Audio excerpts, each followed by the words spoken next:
Start. Good morning, my dear students. I welcome you all for another senior intermediate session, short story The Awakening by Shashi Deshpande. In part 1, you have seen the Alka's dilemma and how it was difficult to make her dreams fulfill. So we'll see today in the story whether she was able to tackle them or she became a scapegoat for the harsh realities of life. So now I wish Mrs. Rupa, PGT English, working at Telangana Model School, Bommala Ramaram, Yadadri district, to begin with part 2 of The Awakening. Madam, now you can begin the class. Thank you, ma'am. Once again, very good morning, children. Welcome to another webinar session of Senior Intermediate.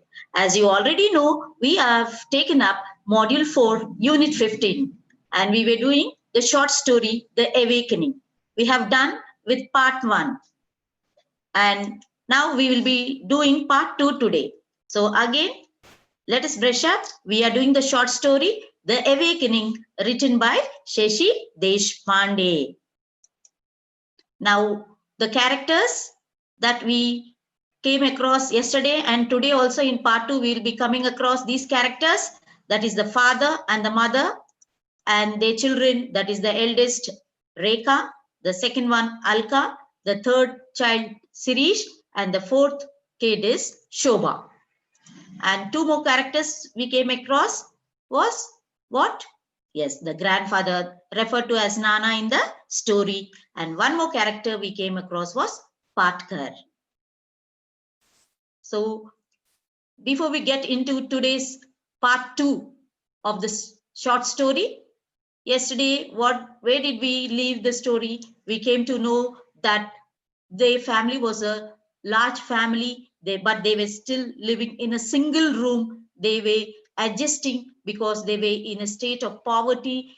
Their father was very poor and he was not able to give the comforts to the kids. And in such pathetic situation, Alka was there with her family members, where she was describing what kind of environment she was living in, and she described the chawl, she described the room in which they were living, and what kind of relationship she shared with her mother especially was highlighted yesterday, and she spoke about her father also. Today we will see what when yesterday she asked a question. When we ended up with a question. What was that? Alka's question. What was Alka's question? Means she was no, because Alka did not have very cordial relationship, means very good relationship with her mother. But in one of the rare moments when she was in good terms with her mother, she asked her mother a question, because her grandfather, means her mother's father, was in a very good social status. He was running a chemist shop, that is a medical shop, and there all facilities were there. They had a spacious, comfortable home, and they were in a better condition. Then she was wondering how come a child who is a daughter who is born to such a father who is well-to-do, who is financially sound, who is having a very comfortable style of living, how come she married her father who is very in such a pathetic stage, very poor, and how come she has got married to her father? That was a question. And today we look into what answer the mother gives her daughter. I had learned the answer long back. So she was expecting an answer, but the mother did not give any answer, but she knew very well what the answer was. Unlikely, improbable, fantastic though it now seemed, Baba, that dull man, and mother, that bitter angry woman, had fallen in love and got married in spite of Nana's disapproval. So unlikely means it is likely to fail.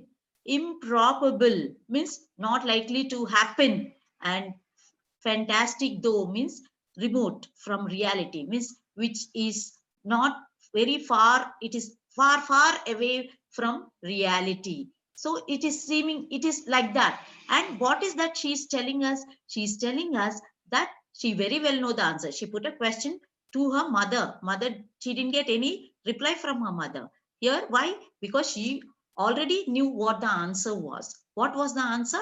That her mother fell in love with her father. And she's describing the present uh, condition of the parents, means what kind of attitude they have developed. What is that?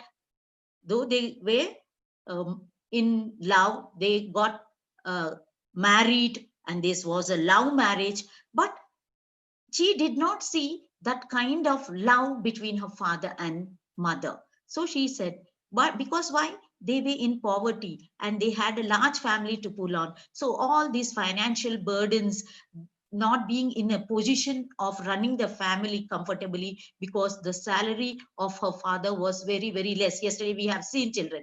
So what is the description of the father she's telling? He's a dull man. And mother, she is, we already have seen yesterday also in part 1 that she was very rude, she was very harsh, and she was very, very what? Because she showed all her frustration. And nobody will really means think that their father, that Alka's father and mother have married. Not, it was not an arranged marriage, but it was an love marriage. That is the twist of the story. Nobody will think that they have loved each other once and got married. Nobody will think. So this is what, because, and one more thing here you must understand, children, that these means her Alka's father and Alka's mother got married.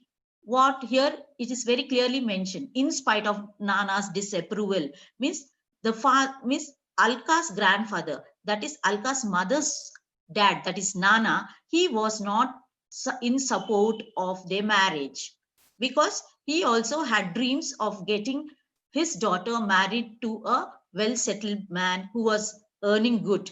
But since his daughter fell in love with a man who was from a low income group, who was earning very, very less, he was against his daughter getting married to her, to a person who was earning very, very less. But since there was a love marriage, means you can clearly understand here, children, that Alka's grandfather was against the marriage. But since they were in love, they did not bother about, think about the father's disapproval also. And Alka's mother got married to the person whom she loved. There was one daughter and then another, and Baba, who had started as a postal clerk, continued to be a postal clerk. Here she's telling now what happened. They got married against the will of the grandfather. So they began the new family, and they had one daughter. Who is that one daughter? The eldest daughter, Alka's sister, that is Rekha. And then another. Who is that another? Then is, she's talking about herself.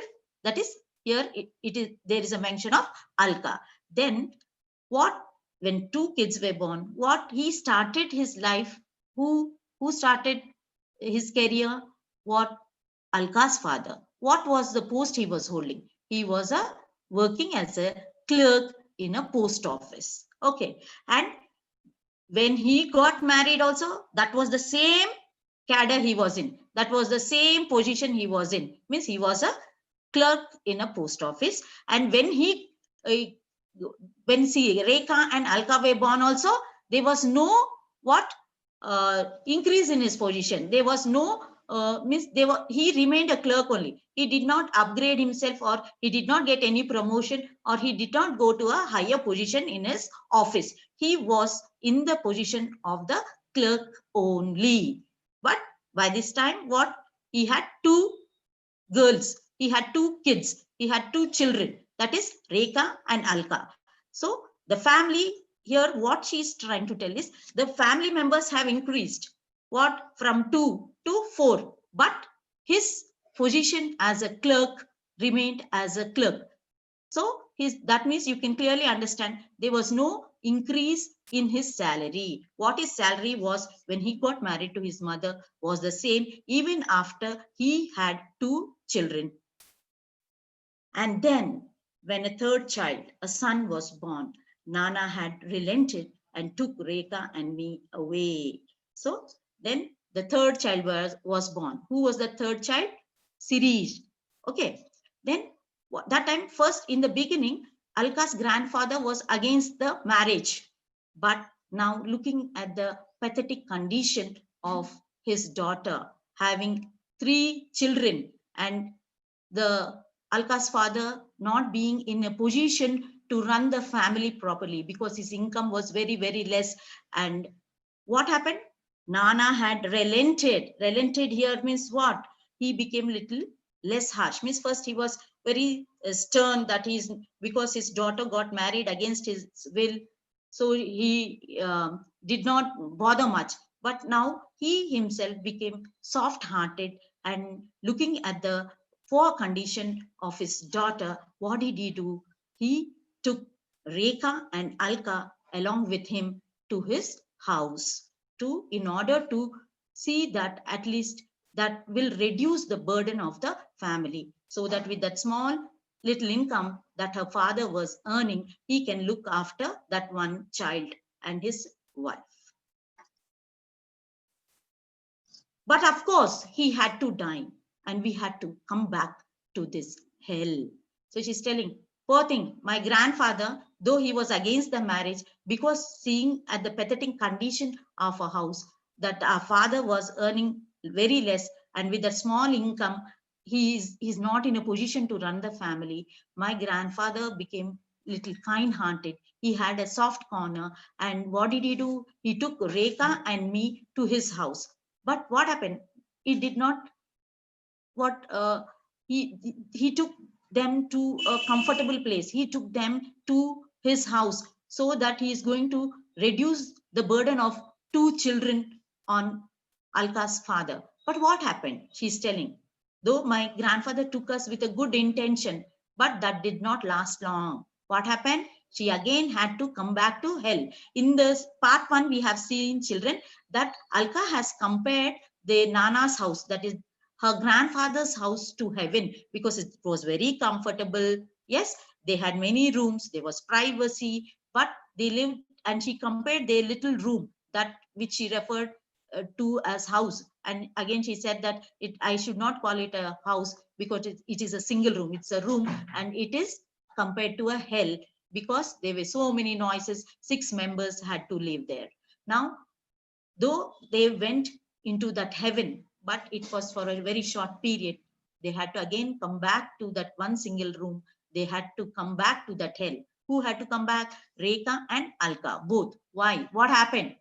The grandfather has passed away. The death of the grandfather brought them back again to the hell from that heaven. So they living in their grandfather's house, which was heaven, was for a very short period. So they were again back to square one. They were again back to that single room, that hell, where you open the door and anyone can look inside, where nothing is private, not even your thoughts.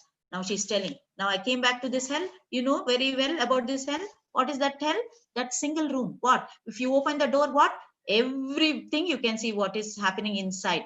Okay. Everyone can see anything, what's going on inside. There is no privacy. Okay. And even she's going to the extent of telling that even there was no privacy for her thoughts also, where the boys and girls, stupid mindless robots, are interested in nothing but movies, clothes, and each other bodies. Now she's telling, here I'm again back into a place where what? There are many girls and boys. How they are? Stupid, foolish. They are mindless robots. Means they are doing routine. They are people, but the mindset is only fixed. So she's comparing those girls and boys to robots, which are machines actually. But she's comparing these girls and boys to these robots, because even these girls and boys don't have thinking power. They are mindless, she's telling. Their only area of interest is what? these movies and they talk about clothes or they talk about each other's bodies, how attractive she is, how handsome he is, all this rubbish stuff they were all interested in. And Alka is very irritated about all this because she is a child who is very intelligent and all her focus is on studies only. And God knows if we'll ever get out. So she's expressing her helplessness, her hopelessness, and telling God, will a day come when we will be completely out of this pathetic situation, where we will come out of this small little room and where we can really have a better life? Will we ever have that time, good time? She's asking. And Rekha says, what's wrong? She's telling. Here we find Rekha's attitude is completely different. And Rekha's answer is what?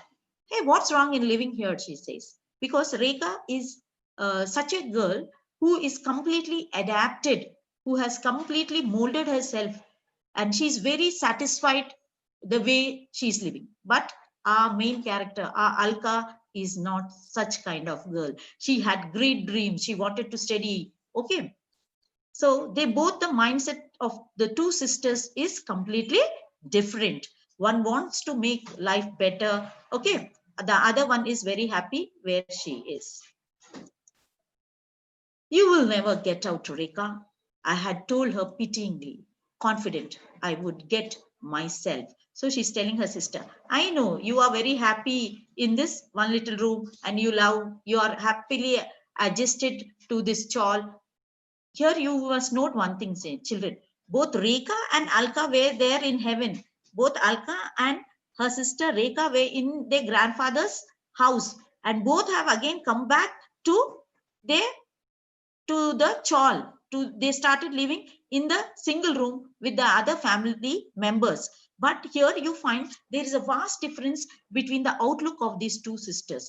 Rekha got adjusted. She's very satisfied, so she doesn't feel that I came from such a nice place, that is from my grandfather's place, but now look at me where I'm living. She didn't have any regrets. She was happy there in Nana's place, that is in her grandfather's place. At the same time, she's also adjusted and she's also happy in that single room of the chawl where they are living. But Rekha is not like that. Rekha liked the comforts that were there in her Nana's house, and she was finding it very difficult to live in that single room. So what she's telling, Rekha, you will never get out. Miss, get out of what? Get out of that pathetic situation. Get out of that single room. Get out of that chawl. So she's telling, but I am confident I am going to come out of this pathetic situation. Look at the kind of husbands they are trying to get for you. All the same sort, all clerks. So what she's telling? See, now mommy and daddy are trying to get you married. Okay, Rekha? And what is Alka telling? See, what kind of husbands they are trying to get for you. They are trying to get you married to a clerk. Why? Because their income is low. They're thinking only at that level only. What? And they are not even thinking of getting you a better husband also. So our father is a clerk, so they are trying to get another clerk and get you married to a clerk, and you will marry one of them and live in another chawl like this all life and have 3 or 4 children like mother. Now she is telling, like, your life is again going to be like our mother. What? You also will marry another clerk, and what will happen? You will also start living in another chawl. Again, you will also will be living in a single room like now we are living, and like our mother, you also will bring in this world, into this world, 3 or 4 kids, and your life will be just the repetition of the life that our mother is living. So there would be no difference. She's trying to tell her sister. And one day they will become clerk too, by the grace of God. Oh God. And then Rekha, stupid, slow Rekha, had said something that had shaken me. So she's trying to make her sister understand that life is little better. You can make your life better. This is not the end of life. You don't start thinking only within this limited framework. What you have, she wants to bring a change. She wants to make her sister realize that life is much more better. The world is wide open. That is what she wants to convey to her sister. What she's telling, see, you will lead a life like how our mother is living. You also will get married to a clerk. You also will have 3 or 4 children. Again, you live in one single room. So is there any change in the lifestyle that you are living now and after you getting married also? There should be some change. That is what she wants to make her sister understand. And she's telling, even you will get married to a clerk, and even your children also, by God's grace, what they will become? Again, a clerk, not more than that, not an officer or anything. They will remain only clerk, clerk, clerk. Means she's trying to tell that the standard of living will remain same. Means that same low income group, the so low income, with that low income, how difficult it will be to lead a life. She wants a sister to understand. And what reaction she got from her sister has shaken her. Means she was really what she was shocked. So she got a shock of her life. What reply her sister gave to this? Usually, even what do we do? Even if the any girl children, for that means any girl, even if they belong to a poor family, what do they try? What do they imagine? What kind of husband they would like to have? A poor husband? No, definitely not. They try to they imagine that they would be getting married to a person who is belonging to a higher status, who is who is earning more. So that is what is the outlook or general outlook of many of the girls, most everyone for that point to say. But here, the reply that she got from Rekha, she's using the word stupid, slow Rekha, means who is not intelligent, who is not smart, who is a fool, she's telling. Slow here means who doesn't know to think properly, who is less intelligent. And what she's telling, but Alka, why do you think of them as clerks? They are also people. Because why Alka had got a great shock. She was surprised also because Rekha gave an answer telling her sister that, why, what is wrong about clerks? They are also people, no? That is what the answer Rekha gave. And with that answer, Rekha's got the greatest shock of her life. Alka got the greatest shock of her life after listening to the reply that her sister gave. And I had cried out, you don't understand. I don't mean they are no good because they are clerks. I mean they type. Look at them. So Alka is telling, yes, I'm not telling her sister Rekha that, yes, I do agree. Even clerks are people. I'm not telling that they are not they're not people. What worries me is about their type, she's telling. Means all the clerks are of one type. She categorizes them.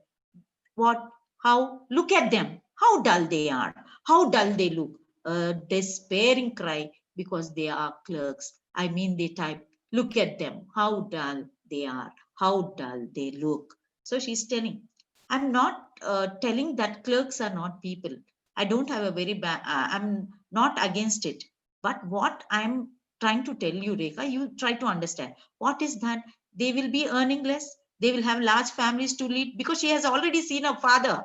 Yes, how is a father? A dull man. Because with his low income group, because he belongs to a low income group, his salary is very, very less. He is unable to make the both ends meet. He's not able to run the family. It is a very difficult task for him to run the family because the family is large and his income is very, very low. So she has an that she has uh, in fact seen her father.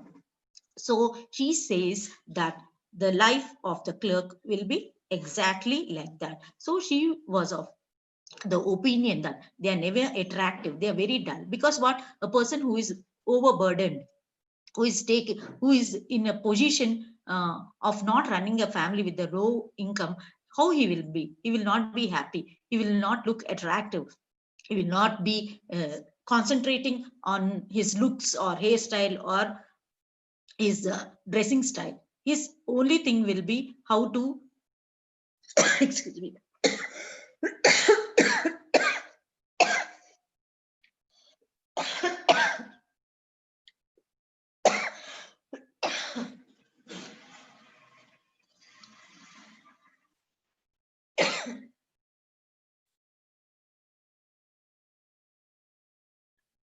What he wants to tell here is that a person whose income is low and who has a large family to run, what will happen? He will be overburdened with responsibilities. So naturally, he will be looking dull. That is the opinion of Alka. So it had been despairingly cry because I had known no one would understand. Surely there is something beyond and above this shoddy way of living. So here she is telling, she knows, Alka very well knows that even if she wants Rekha to understand what she wants to convey, she's damn sure that nobody is going to understand her. Here, despairing means she is giving a cry of hopelessness. There is no hope, and that they are going, she's so much so trying to make her sister Rekha understand, but she is sure that nobody will ever try to understand her feelings, her thoughts. And she's telling that there is something beyond and above this shoddy way of living. She is of the opinion that whatever they are in now, just at present, they are in poverty. Shoddy way of living means very poor way of living because of the low income group, because they belong to a low income group. They are of lower middle class. Their father's salary is very, very less. So they are leading a very poor, that is a pathetic lifestyle. So she's telling that actually there is something about this. What some better way of living than this. Life is much better than this. Life can be made better than this. That is the outlook. That is the attitude of Alka. The trouble is, mother had said scornfully, you do not know what you want. You only know what you do not want. Here the mother is pointing out at Alka and telling how she's telling. She's telling in such a way that she's being so very rude. Okay, and she's pointing out at Alka and telling the trouble is, means the problem is with you, Alka, is what? You don't know what you want actually. You only know what you do not want. That is the comment that is given by her mother after listening to what Alka was telling. So nobody in the family was thinking the way Alka was thinking. Okay, the outlook of Alka was different from the other family members. It's not true. I do not know what I want. I want to go to college, attend lectures, and take down notes, and read, pass exams with distinctions. Distinctions. See there, what she's telling. It's not true. My mother is telling the problem with me is that I don't know what I want. She's telling I am very, very sure. I'm crystal clear. I have a clear what I have a lot of clarity in my thoughts. I know what I want. I want to go to college. I want to attend the lectures. I want to take down the notes. I want to read and read. This is all she's telling because she is an intelligent girl and she is very much interested in studies. She doesn't want to give up studies. She had that great ambition that she wants to reach great heights in her life by studying, and she wants to pass exams, not just ordinarily pass with 35 marks, because if you get 35 it's pass. No children, many of our children's attitude very careless we are, just pass marks is enough. 35 pass, if you get 35 also it's pass, 90 also is pass. Some of you think like that, but here you look at the outlook of Alka. She wants to pass the exams, but how she wants to pass? With distinction, means she wants to get that excellent score. She wants to be 99 plus also, if possible, because in some subjects like Sanskrit, you can get 100 out of 100. Math, you can get 100 out of 100. And the other languages and all, you can get 96 and 98. So her target is the maximum score that can be given in a subject. That is her outlook. She wants to hit that goal. She wants to hit that target. She wants to get the marks that are given as maximum. Means she wants to be A++ student, children. See, look at her attitude. You must learn a lot from her. Now, even in our college, we see so many coming and asking her for what? Admission. Yes, when you come to the college for admissions, what? You say that you're going to study well. Yes, I'm going to come regularly and all that. Yes, but once you get into the admission, most of you we have seen have a careless attitude. Yes, some good children also getting carried away with the others. Okay, and not focusing on the studies. What do we teachers keep on telling? Come on, children, you must focus. See, there is time for everything. We also say that playtime is playtime. Yes, but when it comes to study time, you must study. So you must enjoy everything in your life, children. You must play, you must watch movies, everything. But what time has to be allotted for your studies? You must never neglect your studies. Yes, if you can score 90 and you're reckless and your score falls down to 60 or 70, that time what would be your teacher's reaction or parents' reaction? You have so much of potential, you have so much of caliber. Yes, how come you're getting satisfied with 60? Come on, you must buck up. You can prove yourself. That is how we teachers and parents motivate you all. So here from the character of Alka, you got to learn a lot. Her conditions in a home were so very pathetic. Still, her desire to learn, her determination to carry on her further studies is so very intense, so very strong desire she had. Now, what she's telling. And she wanted to further study also. She just doesn't want to finish off her 10th and she wants to study her inter degree. She wanted to do higher studies also. Now, and what she's telling, she wants to go abroad, come back and take up a job. See, look at her.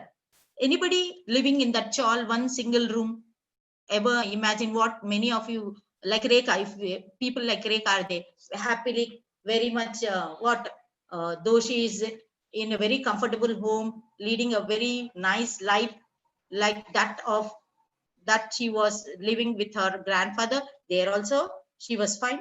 And when she came back to this single room in the chawl also, she was happy, fine. Miss all compromises. And she only studied till 9th class and she gave up her studies. Okay, in the same sort of pathetic situation, we are seeing one more character, that is the character of Alka, where she is having a desire to learn. She does not want to give up studies. She is having big dreams. She is having great ambition in her life. And her desire is so strong that she wants to change her life. How? Using education as the instrument. She wants to study, work hard, and make her life better. Even she wants to go abroad. See, look at her thought process also. She's not thinking small, she's thinking big. Always that's why they say, aim at the sky, at least you'll reach the roof. Yes. And even in first year we had aim for the stars, Saina Nehwal. Yes. So children, your dreams and goals always should be very big, because if your goals and dreams are very small, where you will reach? If they are very high, you have a scope of scaling great heights in your life. So look at the look at the goal of Alka. She wants to go abroad also, and then she wants to take up a job. Means she wants to make her life better. How she wanted to make her life better? By educating herself. She is here focusing on the role of education, how we can make our lives better by studying well. Even many times we see in the newspapers, they are toppers, IIT toppers, okay? MCET toppers, rankers, and their parents are what? Rickshaw pullers. Means how are they able to do, children? Even they have also faced poverty, but they did not compromise. Their strong desire for achieving great heights in life did not die. That is the strong desire, that is their desire, their determination, and their dedication towards the goal that made them successful. This is the biggest lesson you can learn. Nothing is impossible, children. Okay, nothing is impossible. Everything is possible. Go in the right way. Don't give up studies. You got to take up the weapon of education and change your lives better. Now let's see what else Alka is telling. What else she wants to do?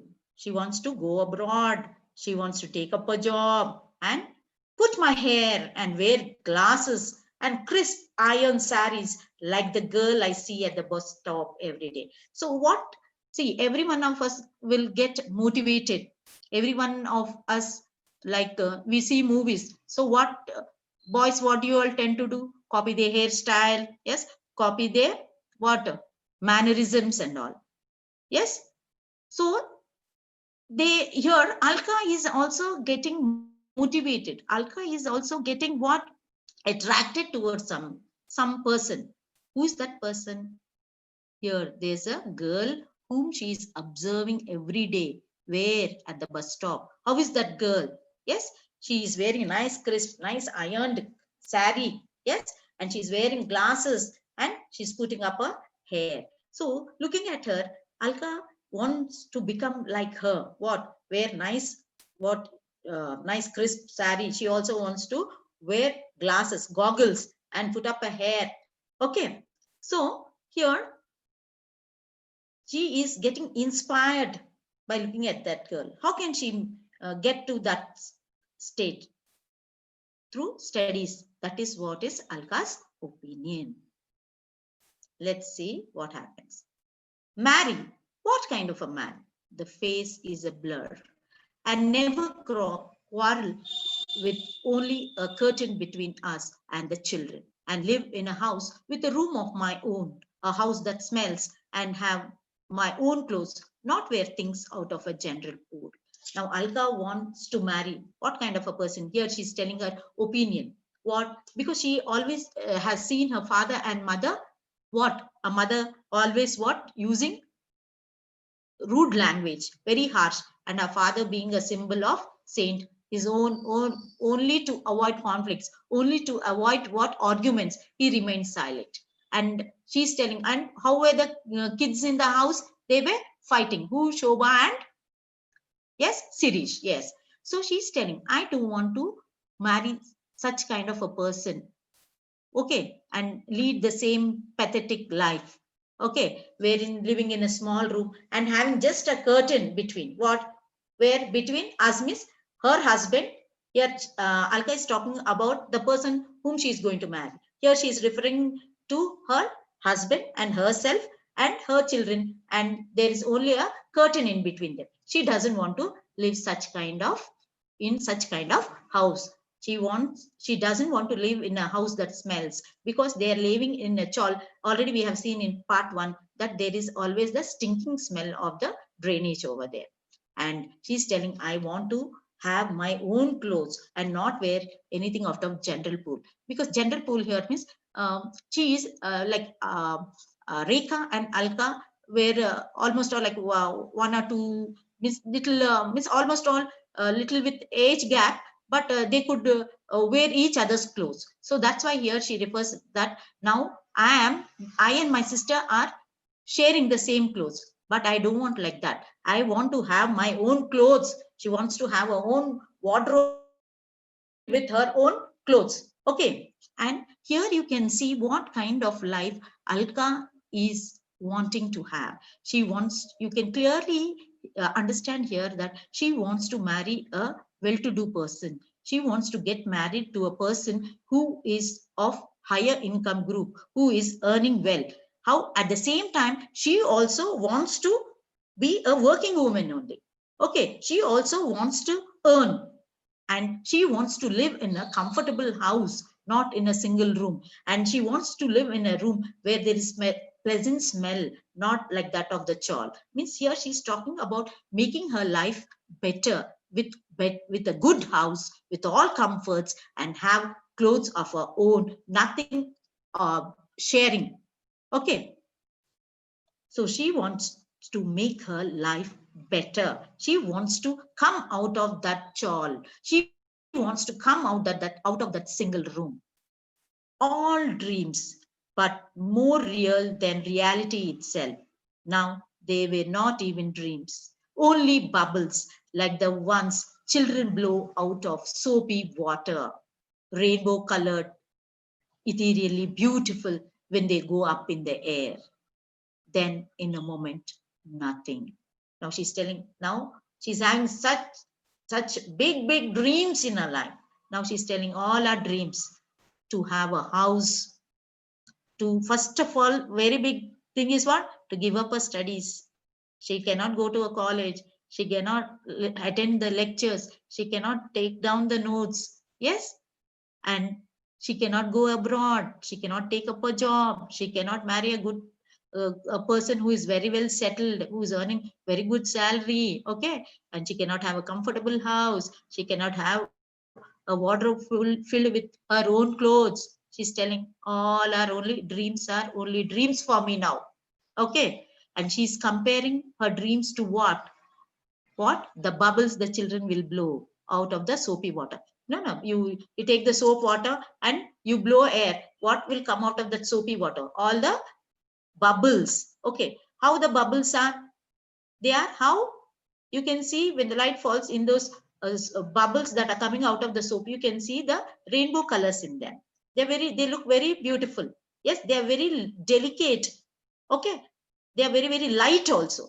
And they go up in the air. So beautiful they look. After going, the beauty is for how much, for how short lived they are. After some time, what will happen? The bubbles will blast up. There are no bubbles. So even all her dreams, she's comparing to those bubbles that are coming up of soapy water. They look so beautiful. They are so delicate. And what will happen to them after a very short time? Nothing will remain. Nothing. So even her dreams all have come to an end, she says. I looked back, not with regret, but with shame. I'd been childish, dreaming of impossible things. I've got to be more realistic, keep my feet on the ground. She's telling, I look back, miss, why I'm having such great dreams? I should think where I am. I'm in a chawl, one single room. So I'm not regretting. But what I'm doing, I'm feeling ashamed of myself. I am being so childish. I must be matured, she's telling. Why? If I'm matured, what I'll think? I'm coming from a very typical low middle class family. How can I have such kind of dreams of going to a good college and going abroad also and taking up a job? I'm childish. That's why I'm thinking I should act a little matured. I should not think about all these. So what I am thinking. What are my dreams? My dreams are impossible, she's telling. She's here expressing her helplessness. She's showing her hopelessness. She's showing her despair here. She's telling, I must be more practical. I must be realistic. I'm in a nice, dreamy world. She's telling, I was in the air. Actually, I must keep my feet on the ground. Means I must not think so big. I must think low, she's telling. I mustn't have such big dreams. I must think about what kind of family I'm coming from. What is my background? So she's telling that here people like me who are belonging to a poor family should not have such big dreams. She's telling I should not dream so big and I should not be in the air. In fact, I must be very practical. I must be realistic and see that all my dreams are on the ground. I should not be in the air. I must be on the ground. Now, what else she's telling? No, the cracked cement floor of this dirty chawl. She's telling I should keep my feet on the ground. Means I should I should understand the reality. Okay, what is my reality? I'm living in a what? Small little room that we call it as a house. So I must be thinking low. What is my background? How can I dream such big things which are actually not going to happen? They are impossible, here she's telling. And when here she's telling, sarcastically, she's telling, I should keep my feet on the ground. And what kind of ground she's telling? That ground, how it is in our little single room she's talking about. The cracked cement floor of this dirty chawl. She's telling how is the flooring also? How is that ground? Means where she's standing and thinking all this. It is cracked.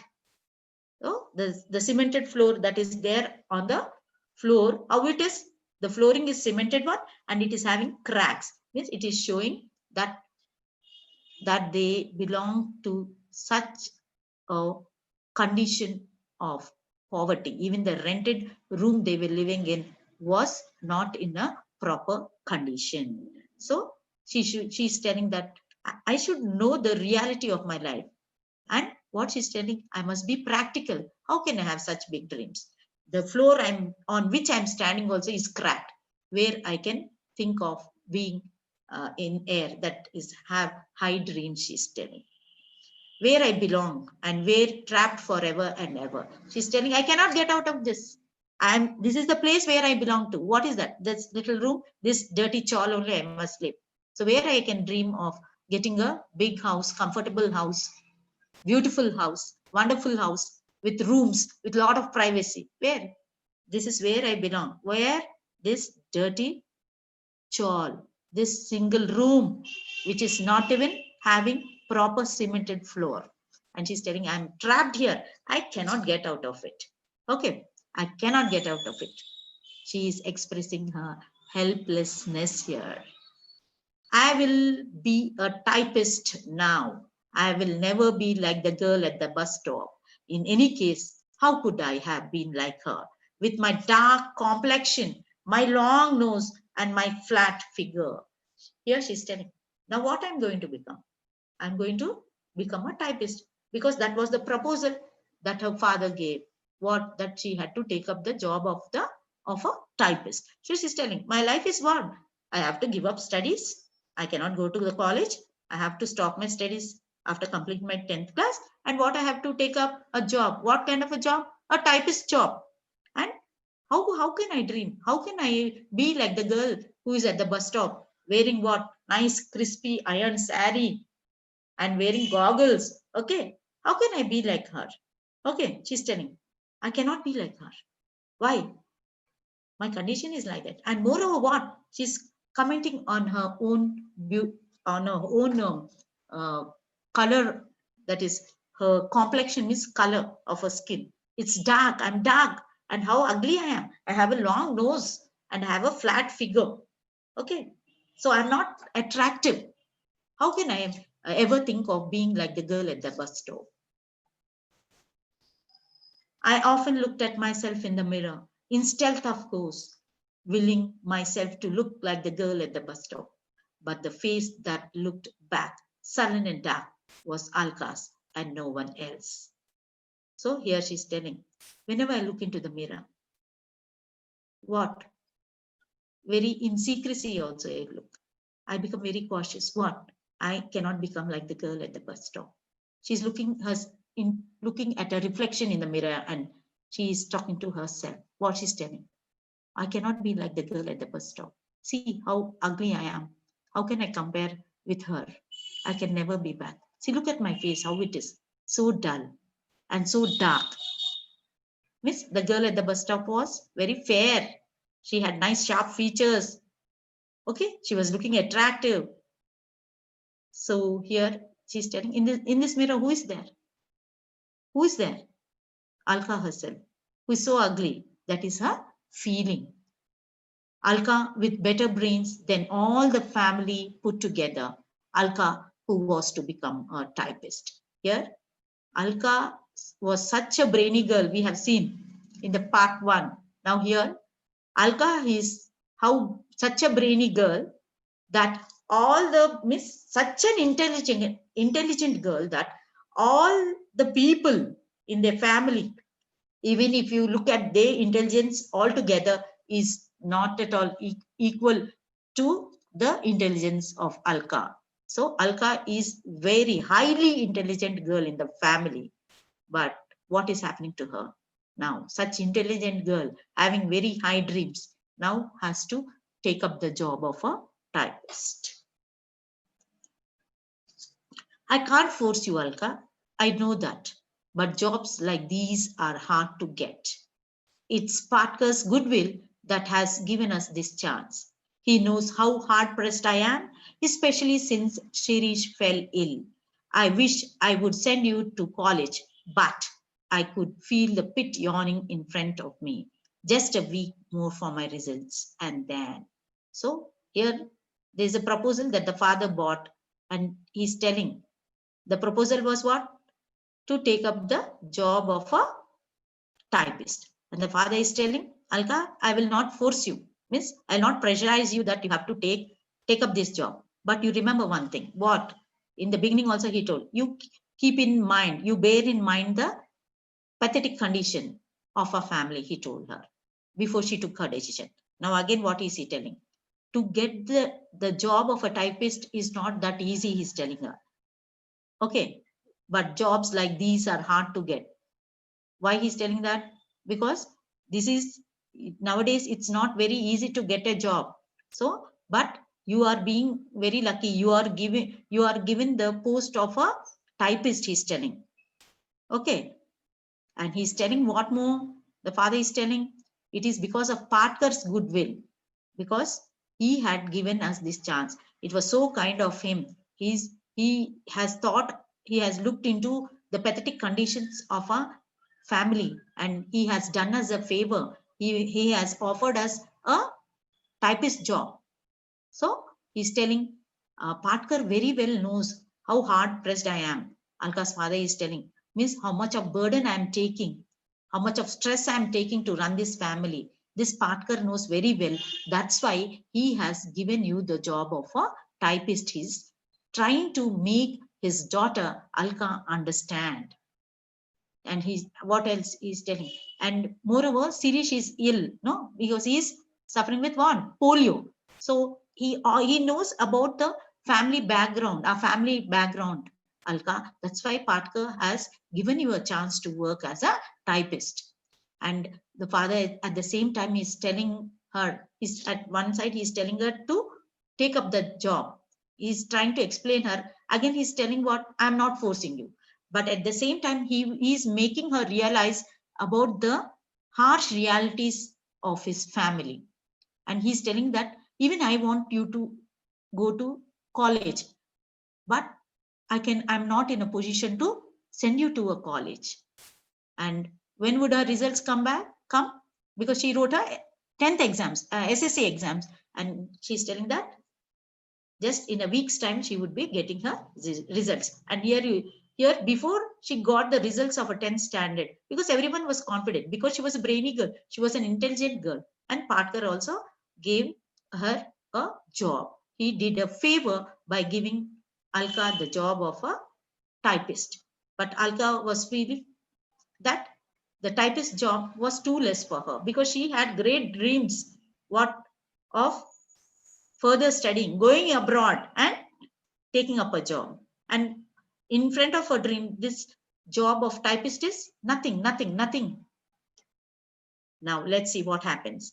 And then the world had shattered with a shocking impact, breaking not into pieces, but into dust, into nothingness. So something else happened here. What is that has happened? The world has shattered, means it has broken into pieces. She's telling something all of a sudden has happened. Something very unexpected thing has happened, and which has left her, which has broken up into pieces, which has shattered all her dreams, which have destroyed, ruined all her dreams. What is that? And now she's telling not just her dreams have not broken down into pieces, but into dust. And she's telling not in dust means at least something is there, but nothing is there. What has happened? Let's see. The door opened. Two men, Baba's colleagues, entered awkwardly with shocked faces, and then pandemonium and hysteria. What happened? The door was opened, and what happened? Two men, means they were Baba's colleagues, means Alka's father's colleagues. Means these two men who entered into the house were working with Alka's father. So they had shocked faces, and there was an atmosphere of pandemonium. There was noise, a lot of noise. There was confusion. And what happened? There was an expression of uncontrolled emotions. Why uncontrolled emotions? Let's see actually what happened in the story. How old was he? Only 45. Too young to die. It was the first heart attack. No, the second. It seems he had one before and never told anyone. Poor man to go so fast. So, how old was he? He was only 45. Who is he that here it is mentioned about? About Alka's father. He was only 45 years old and he was too young to die. Means what happened?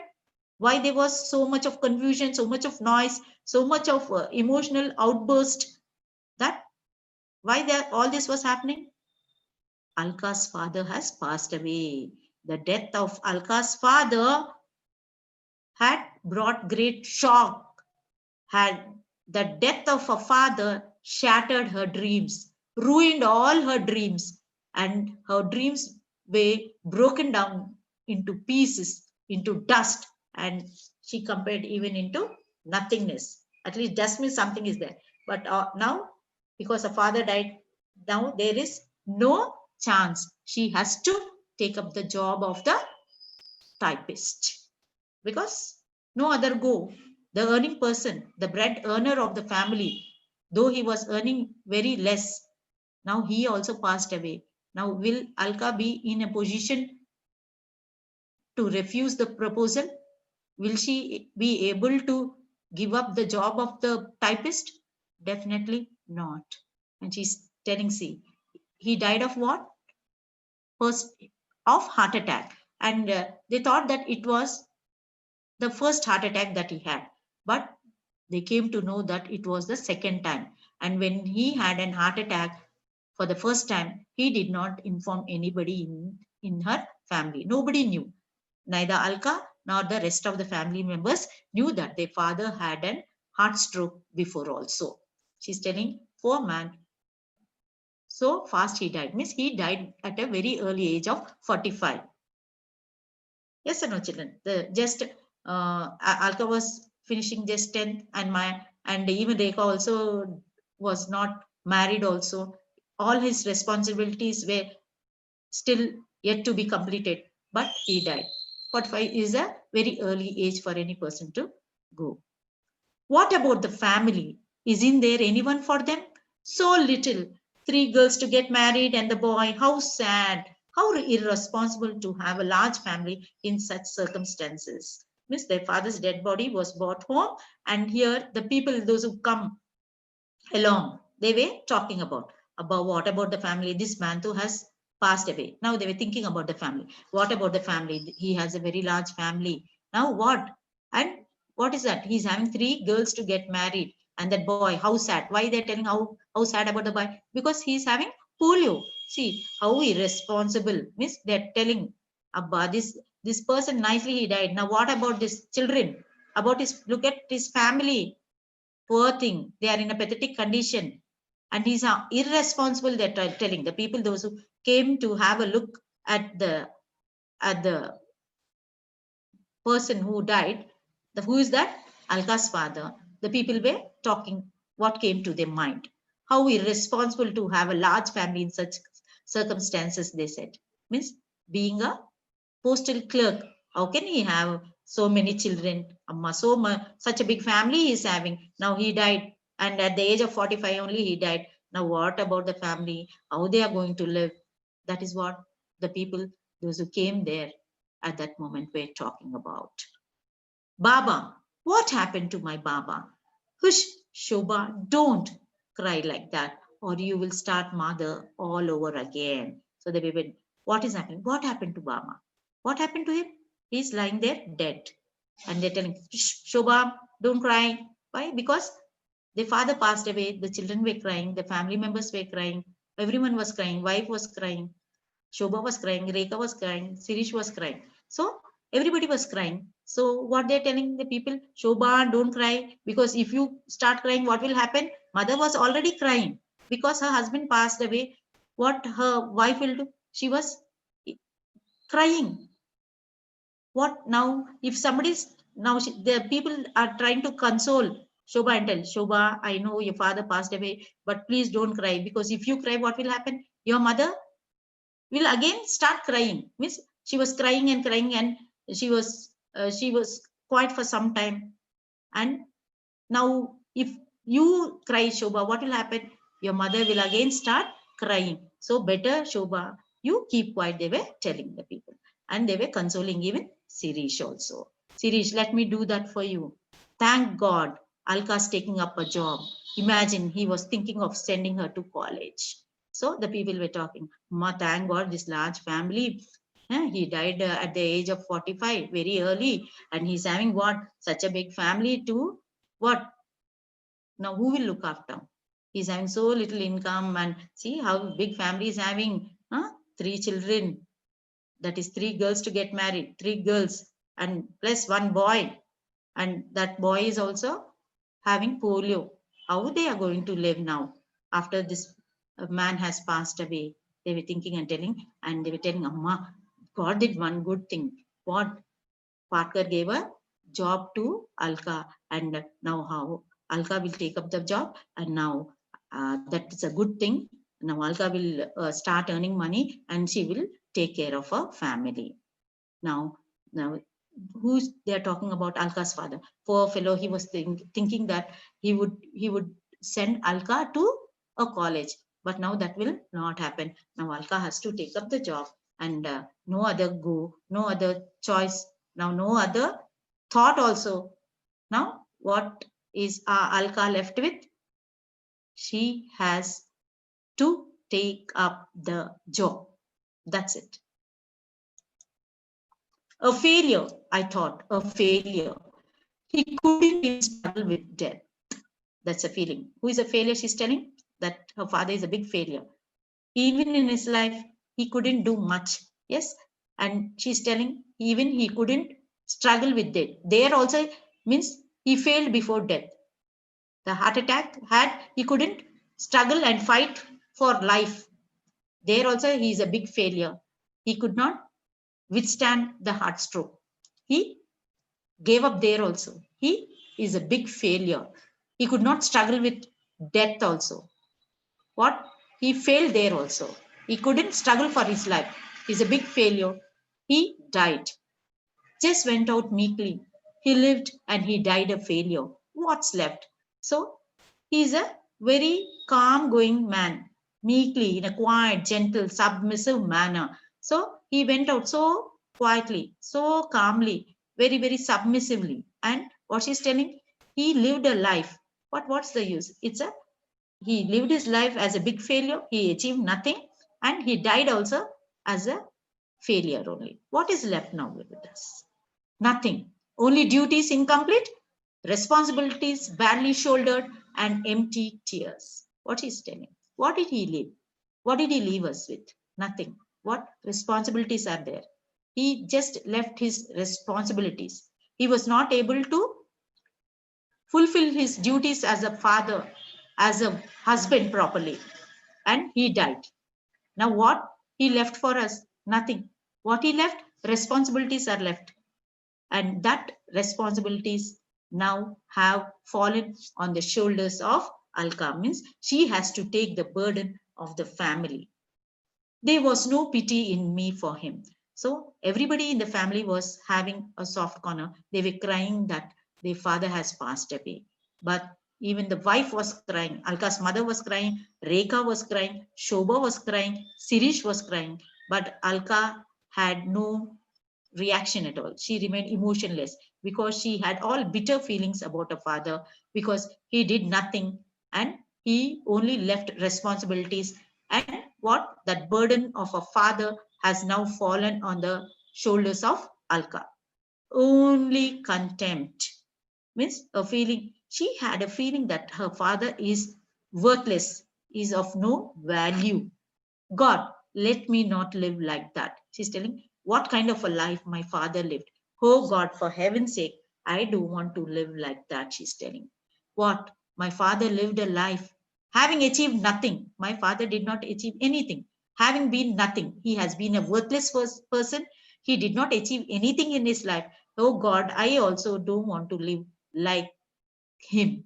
I don't want to lead a life like that of my father, she's telling. Not even knowing that your life was nothing. Not once could say, my Baba said this. He said nothing that was not trivial, did nothing that had any meaning. I searched and searched the whole of his life for a meaning and didn't find it. So she's telling that she tried to look back into the life of her father. What? Did he achieve anything? Nothing. Did he say anything meaningful? Nothing. He led a life of less value. He was a person of less value, or you can say of no value. That was the impression of Alka about her father, that he led a life. What kind of a life? A very unsuccessful life he led, and a life that has no meaning. He was a big failure for Alka. Let's see what happens. When all the noise died down, means they were crying, and after all those pathetic uh, situation, when they was little calm down in that situation, what happened? I realized what had happened. My last way of escape had been closed up. I would never get out of the trap now. I had to shoulder his burdens. I would go on doing it till I died. A huge anger filled me. He wronged me by dying. What is Alka's feeling? What did she realize? Only one last hope was there, that my father gave me a chance. What? That he is not forcing her to take up the job. At least there was some chance, because her father was still earning that time. Now what happened? Now the earning father has passed away. He died. Now, is there any choice for Alka left, that she can give up the job and she can say that I will not take up the job? Now, there is no chance only. There's no, she cannot take that decision now. So, her, all the doors of her entering into a college have now, with the death of the father, completely closed. No hope now. She's trapped into responsibilities. And now she has to take up the burden of the father. She has to take up the burden of the family. She has to take up the burdens that her father did not justify. Now she has to take up the responsibilities of the family. Now all the responsibilities that are left incomplete by her father had to be taken up by Alka. She had no other go. So she's telling that I have to take up the responsibilities of my father, and now till I die, I have to be fulfilling those responsibilities. My life now, it will be in still more worst conditions. She had a dream of making her life better, but now she has landed up in such a situation where her situation is becoming from bad to worst, not from bad to better or good also. It has fallen down from bad to worst. So, what is the reaction of Alka? She is filled up with anger. She's having all bitter feelings, and she's blaming her father for her condition. And she's telling he wronged me by dying. Means he did an unfair thing. He died, and even after his death, what he has done to me, he had not done any justice to me. He has been so unfair to me. He continued to wrong me even after his death.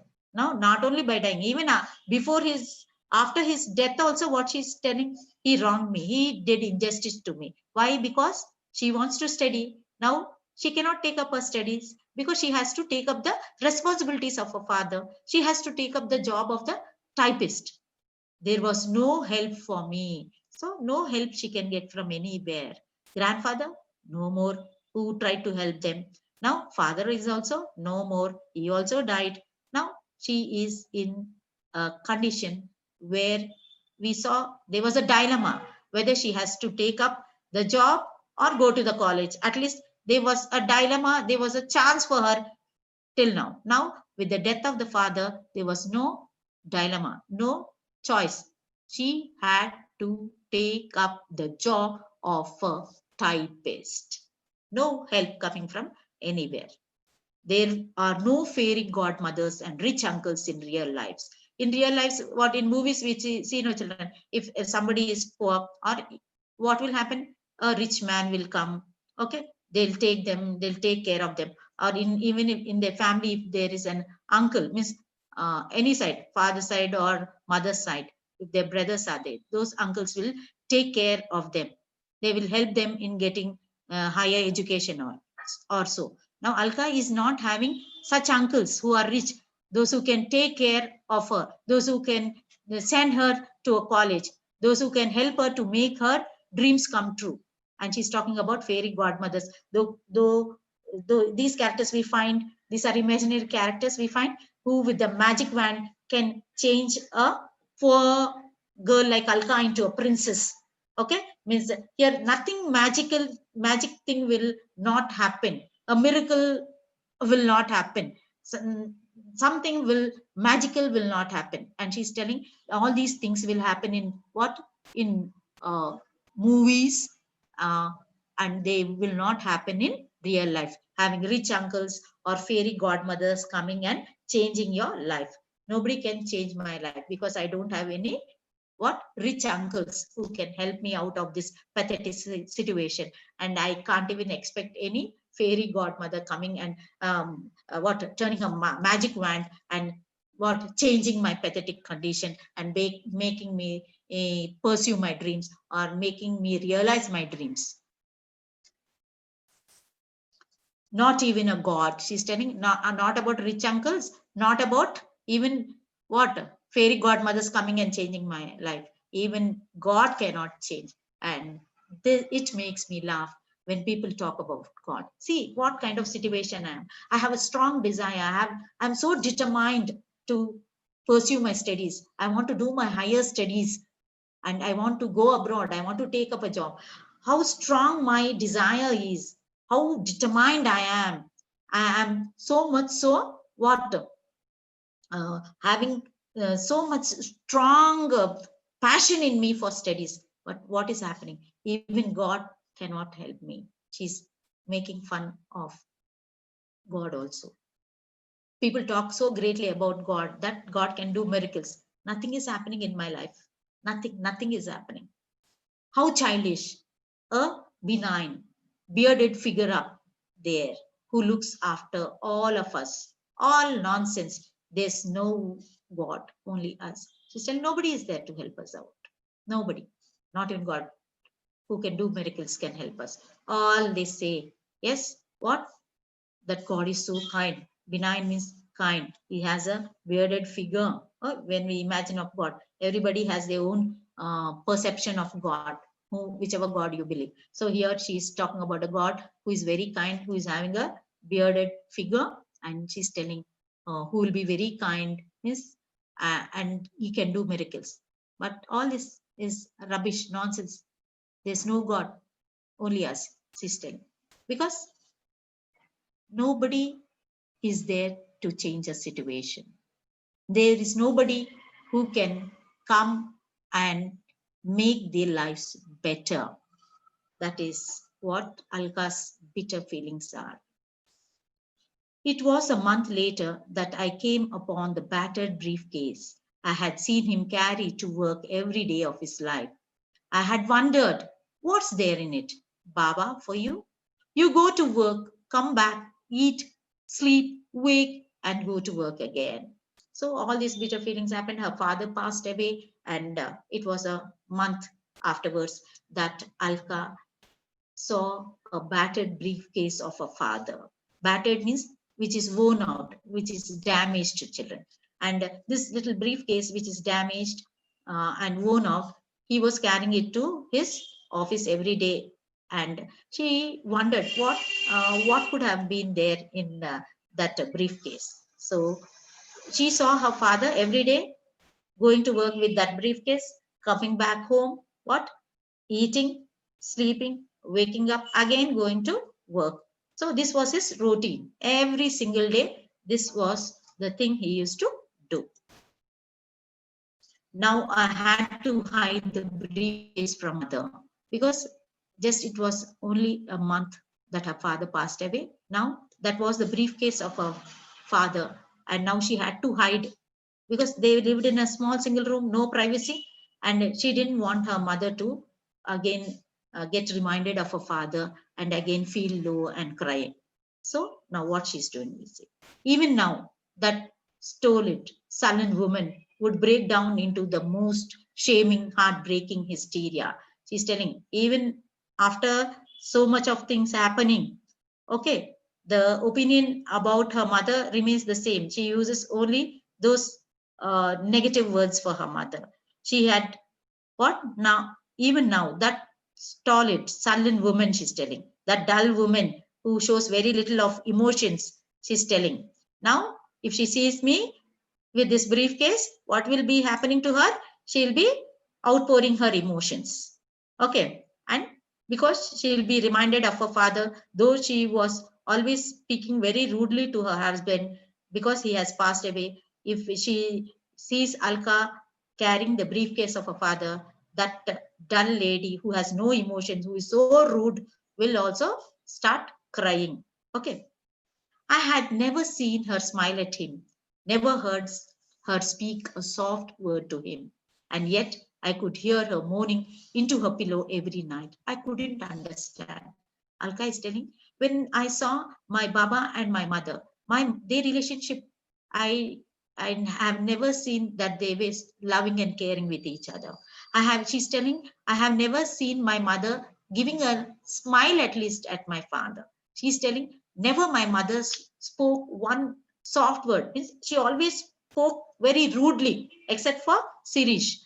I never seen her speaking a single soft word with out of love or even live about love. She didn't even speak what softly to him, not even a single word.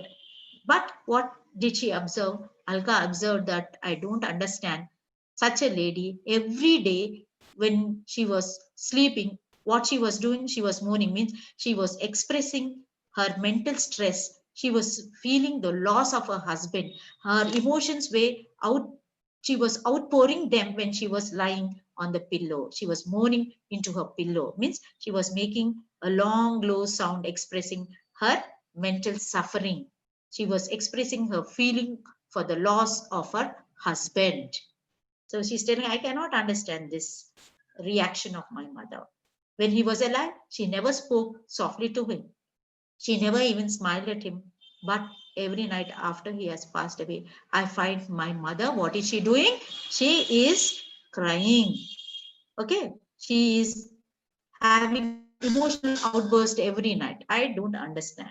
After he died, she's crying for him. But when he was alive, she never smiled at him. She never even spoke a word, even a single word softly to him. Stealthily, I took the briefcase into a corner and opened it.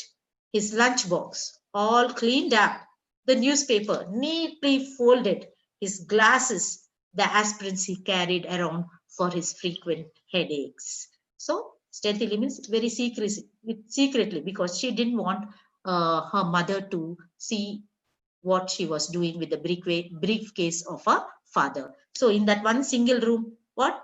Very secretly, she went to one corner and she opened the briefcase. What did she find in that briefcase? She found the lunchbox. How is the lunchbox? Cleaned up, very neat. Okay. And she saw one more thing. What is that? Newspaper. How was the newspaper? Very neatly folded it was. And she found the glasses of her father that were there in the briefcase. And they were the tablets, that is the aspirins he carried because he had always headaches. And what more she found there? A book to read on the train. Who did it? All so pitiful and small that for the first time a wave of pity broke over me, but the indifferent pity of a stranger for another stranger.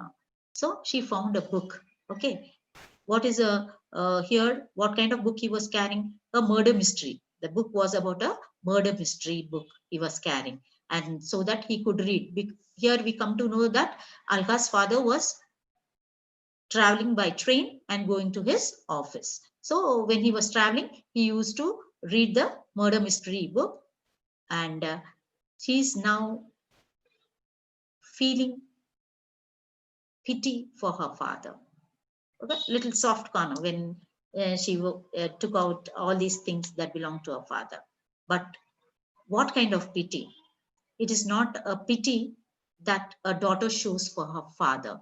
It is a pity that anybody shows for a stranger. Means you supposing you see somebody who is not related to us, if they die, what do we see? Oh, so sad. That would be a feeling. Yes, but if somebody who is related to us dies, our feeling is completely different because we have emotional attachments towards them. We have close relationships with them. We show pity to a person, to a stranger, but it is not to that extreme level because we do not live with them, we do not talk to them, we don't have any kind of a bonding or relationship with them. Okay, but when it is when somebody very close to us passes away, dies, because we are emotionally attached to them, we show a pity that is um, uh, altogether different from the pity that we show to an outsider whom we don't know at all.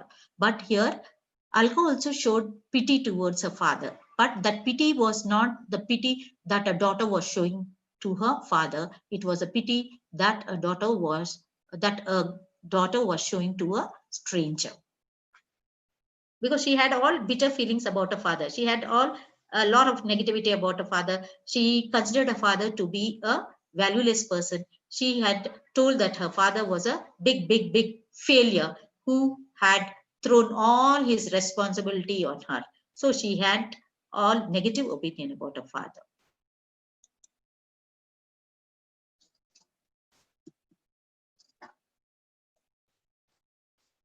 And then I saw the two letters, and in that briefcase, not only the lunchbox, which was neatly cleaned, she saw not only the newspaper, which was neatly folded, she saw what his father's glasses, her father's glasses she saw, and what did she see? She saw the murder mystery book that was there, and now what she finds? She found there were two letters. He must have written them that morning. One to his elder brother. Idly curious, I opened it. My own name leapt out. Two letters were there. One letter was in the name of Alka's uncle, that is Alka's father's brother, and one letter was in her own name. One letter her father wrote for Alka. Now, what happened? We'll see. Alka will be starting her job next month. I still feel guilty about that, but what can I do? And then I have this confidence in her that she will make something of herself. In spite of us all, she has some guts, some spunk in her. If only one of my children achieves something in life, my own will have been worthwhile. Bob, have you ever read David Copperfield? Now Alka's opened the letter that her father has written. What is written about Alka in that? We'll see. What Alka's father is telling. Next month, Alka will be taking up the typist job. But poor thing, I'm feeling very sorry for it, because here the father is expressing a feeling that he's feeling sorry to send his daughter, who is very intelligent, to take up the job of a typist. Means here you will understand that the father also wanted to send his daughter to a college, but he was in a helpless condition, and he was feeling very, very sorry also for it. But he's telling, what can I do? But he had, because he was in a helpless condition, because he had a large family to run, and he needed the help of Alka. So when Patkar offered a job, he wanted Alka to take it up. But at the same time, he wanted her to study also. But the financial condition of his family made the father what? Make Alka what? Give up studies and take up the job of a typist. But one thing the father had great confidence in Alka. What was that confidence? That she has guts. She had that, she was that dare, and she had that potential in her that she can do something great in her life. That confidence the father had in Alka only. And he thought, he was of the opinion that if only one of my children achieves something in life, my own will have been worthwhile. He says that what? Even if one of my children, means he had 4 kids, even if one of them achieves something big in life, what will happen? His own will be worthwhile. Means it will become, means he'll feel that he has become very valuable. He has become a worthwhile person. So he had a lot of confidence, hope, and he was damn sure that Alka was going to achieve great things in her life. That he had the greatest confidence on Alka only. And here you see, children, here it is mentioned about David Copperfield. David Copperfield is a novel, children, written by Charles Dickens. Here you can see the picture of Charles Dickens, who has written the novel called David Copperfield. Okay, and in that it is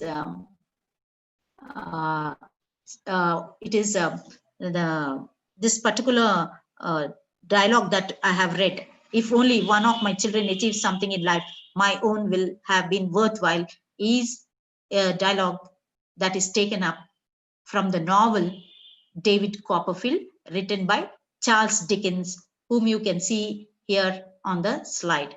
Charles Dickens is one of the famous English writers, children. God knows how and why I began. I found it secondhand on the pavement one day, but now it has become my Bible. Here's one line in it. In our children, my dear Copperfield will live again. How true that is, Bau. So Bau is the brother. He's referring, Alka's father is referring to his brother. Means he's talking about Alka's uncle. What he's telling, this novel called David Copperfield, written by Charles Dickens, this I found on the footpath one day. That too, he purchased that book for second hand because he was very poor. He could not afford to buy a brand new book because he had to spend more money. So for second hand means for less money, he bought that book, and that book became the Bible. And there was one line in that always kept on ringing in his mind. What is that line? In our children, my dear Copperfield will live again. How true that is, Bow. So he's telling his brother, my dear brother, what in the novel that I read, that is David Copperfield, Charles Dickens has told that in our children, my dear Copperfield will live again. How true that is. So why he's telling here this, children? Because see, parents also have a lot of ambitions in life. Might be because of various reasons. That is because of the family background or financial conditions or situations did not permit, or they planned great, but destiny took them to other way. What parents try to do? Supposing think, for example, me only. I wanted to become a doctor, children, because I, being the eldest daughter in my family, my parents wanted to first fulfill their responsibility, because I have a younger sister and a brother also. So once I completed my degree, actually I wanted to pursue my higher studies. I wanted to do my MSc zoology, but my parents had another plan for me. They wanted me to get married off. I, being the eldest, I was in a helpless condition because I had to respect. I gave a lot of importance to my parents and I couldn't say no. I cried a lot, children, before my marriage was fixed. Just after degree, I just wrote my degree exams only, and the results were also not out, and my parents have fixed my marriage, and I had no other go other than obeying my parents. So now what I expect, that my children should not stop studies with degree. My children should go for higher studies. My children should do what? They must be highly educated. So all my unfulfilled dreams, I want my children to do. So here also, now I have done children even after marriage. I have been lucky, and I have done my PG also. Now I'm in the position of a PGT, and I'm lucky enough to do my pursue my higher education. Not many will be like that, but one thing I can say, it's not impossible. If you have the desire, if you have the determination, nothing can stop you from making your dreams come true. I could do my post graduation, I could do my B.Ed also. So take inspiration from anybody you see in your life. What You should not give up studies at any cost. Many children, I have seen even in our college, getting married even in India. But I always tell them, I have contact with them, and I say them, don't give up studies. Even if you're married, convince your husband, convince your mother-in-law, convince your father-in-law, whoever you can convince, but don't give up studies. I even after marriage, my students are doing the degree, some are doing the PG. I feel so happy for them, children.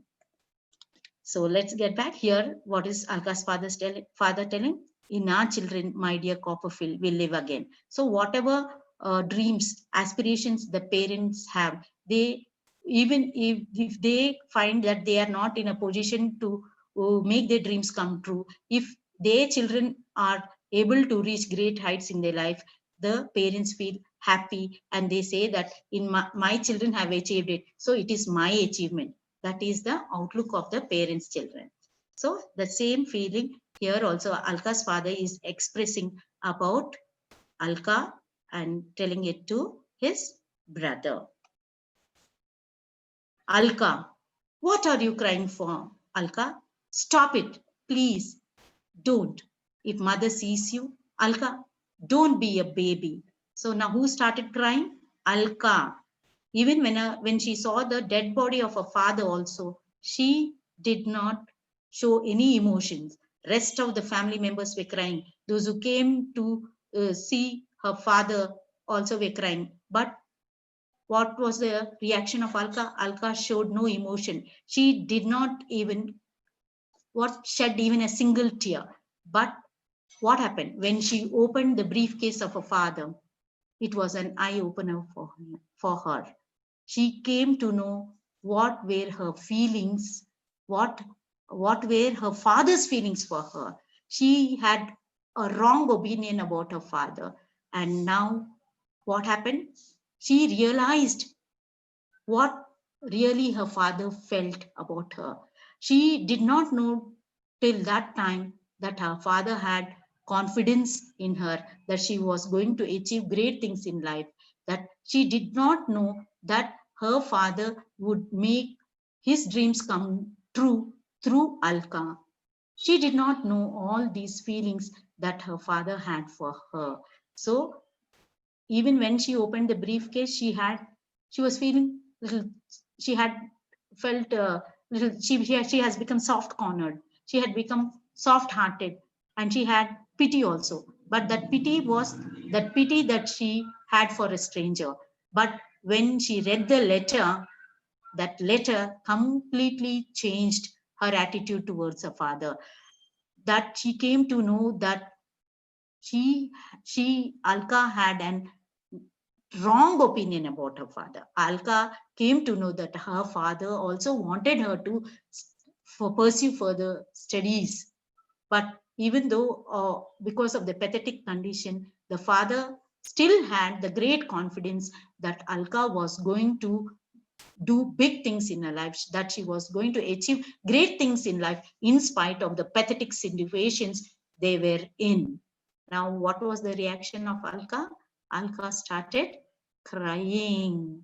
Now what happened? These were the tears, these were the emotions that were coming out, true emotions that were flowing out in the form of tears, the tears that came out of the heart of a daughter for her father. Now the family members were trying to console her, stop her from crying. They were telling Alka, don't cry. If mother sees you crying, even she will also start crying. Don't act like a baby. Be matured. But they were not the tears of childhood.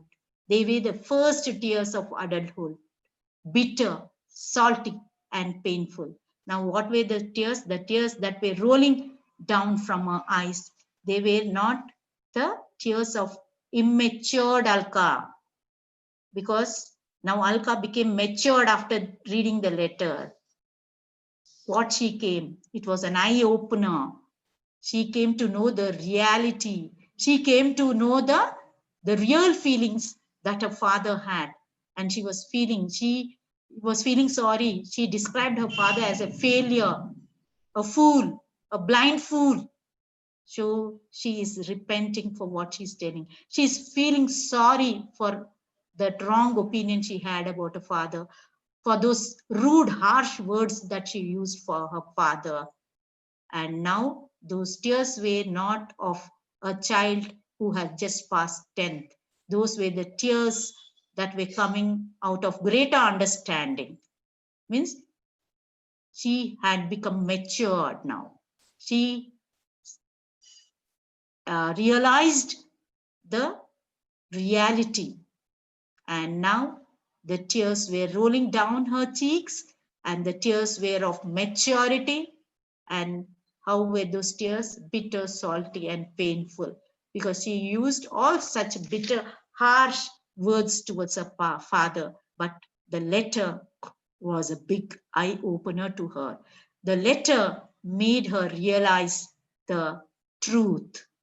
And now the real feeling, the love of a father, the confidence that a father had in her have changed her.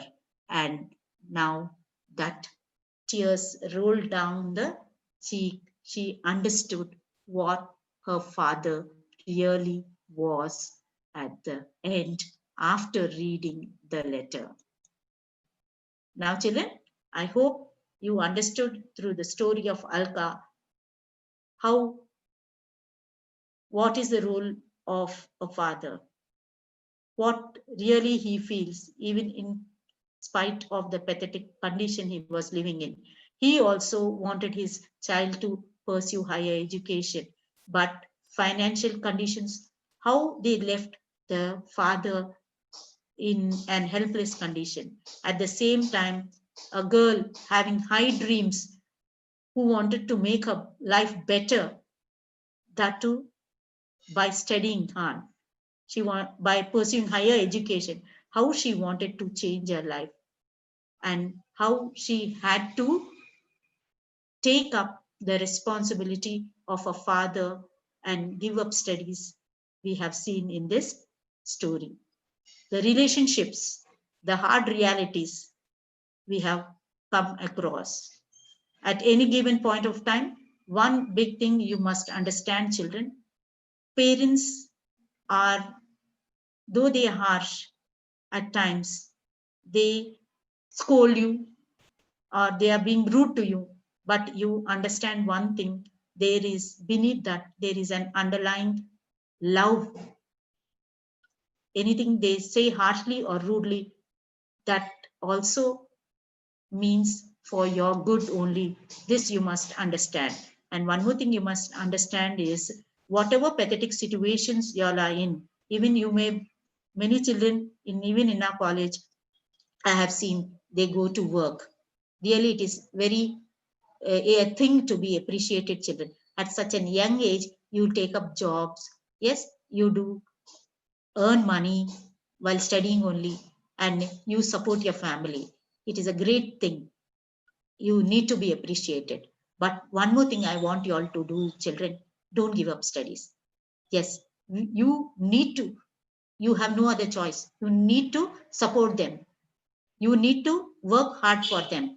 You need to earn money for them to support the family. We cannot change all these children. What else we can change? Even when when you are so much so responsible of shouldering the responsibility of the family, at the same time, I'm telling you all, don't give up studies. You pursue your studies, because you can make your lives better and you can make your lives the best if you are getting educated. So try to balance them. Try to balance. Even though if you're working also, you focus on your studies. I know you will definitely reach great heights in your life. And with this positive note, my children, I hope you understood this story and learn the message that has been conveyed. Focus on your studies. Make education as a weapon to make your lives better. Reach great heights in your life. Make us teachers proud of y'all. Make your parents proud of y'all. Make yourselves stand in such a great position that your life should be an inspiration for many. With that note, we come to the end of this lesson. But before we sign off, I want you to do a bit of assignment. I know I'm also confident that my children will be able to do these bit of assignment that I'm going to give you now. The first question would be, why was Alka unwilling to take up the job? Which incident left her with no choice? Second question is, comment on the relationship between Alka and her mother. And the third question is, do you think the title of the story, The Awakening, is apt, justified? Now, as earlier in the part 1 also, I said, children, for any question that comes from the short story, first you're going to write the name of the short story and the name of the author and what is the story about. Okay, the name of the short story is The Awakening, written by Shashi Deshpande. This story is about the pathetic situation of a young girl who has to give up her studies in order to take up the responsibilities of her father. 1 or 2 lines about it, and then focus on the content question wise. Now, like for example, here the first question is, why was Alka unwilling to take up the job? What incident left her with no choice? So why was Alka unwilling to take up the job? Because she wanted to pursue higher education. She wanted to go to college. She wanted to study further. She wanted to go abroad and she wanted to take up a job. So all these dreams she had, and that's why she didn't want to take up the job of a typist. What incident left her with no choice? What was that incident? The death of the father. Okay. So the death of the father left her with no choice. Okay. Now comment on the relationship between Alka and her mother. Now you're going to write how the relationship was between Alka and her mother, that they didn't have a cordial relationship. They have every time Alka's mother was rude, okay, towards Alka. She did not even call Alka by her name. She used only she whenever she was addressing Alka. Okay, even Alka also had bitter feelings, harsh feelings about her mother. That's why she always said, sullen woman, the woman who never spoke softly, who was always rude, not only to her, but also to her family members. And she had a sharp tongue. So all this you will be writing in the second question. And mandatorily, the 3 things will remain the same. Any question from the story, from the short story?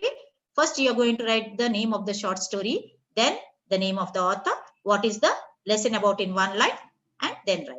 Now, the third one, do you think the title of the story, The Awakening, is apt, justified? So here you can put in your own opinions also, children. So few points I would like to say here, what you would write in this answer. Awakening is what? That it's an eye opener. What's an awakening? She had a completely wrong opinion about her father. Once she read the letter, what she has from that immaturity, she had developed a sense of maturity. Okay, she really understood what were the real feelings of her father. So there is an awakening. Means she woke up. What did she woke up from the wrong notions that she had about her father? She woke up. Whatever wrong kind of attitude she develops towards her father have all been proved to be wrong, and she came to know the truth. So this is from my perspective again. You can put in your own opinions here and write the answer. Don't make it too lengthy and waste a lot of time, because time is also very, very important during our exam. Okay, children, I hope you will be doing the assignment. Meet you soon in another webinar session. Till then, children, do the assignment, read the lesson first, the part 2, and write the questions that are given here, and we'll be meeting very soon. I hope you have learned great lessons from this short story. Thank you, children. Bye. Thank you, Rupa madam. It was great. You have explained this non-detail in a detailed way. And also you have let them know the underlying message of this lesson. You children, you all are, most of you are in the rural areas. You have inevitable circumstances over there. Still, now the present government as well is giving you much opportunities. You can make use of them and settle down in life and see to that all your ambitions are fulfilled in a better way. So now with the Alka story, you have seen that your parents give utmost importance for you all. Try to understand. Try to understand. Never see that they have been harsh to you or they are cruel to you or anything. Try to understand their love behind that.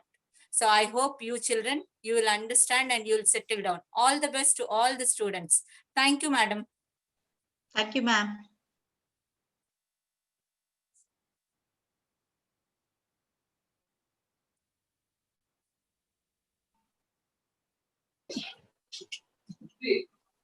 Hello. Hello, ma'am. Hello. Thank you, both of you. Thank you, ma'am. Thank you. Thank you.